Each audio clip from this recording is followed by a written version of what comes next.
بسم الله الرحمن الرحيم. سبح اسم ربك الأعلى الذي خلق فسوى والذي قدر فهدى والذي أخرج المرعى فجعله غثاء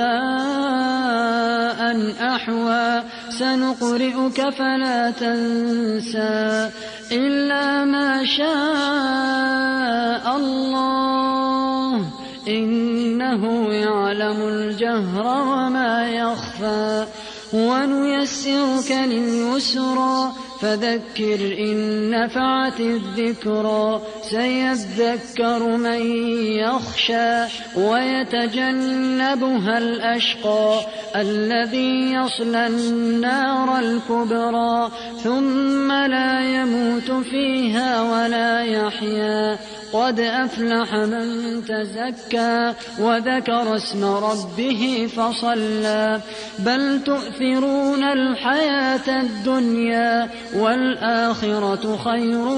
وأبقى إن هذا لفي الصحف الأولى صحف إبراهيم وموسى.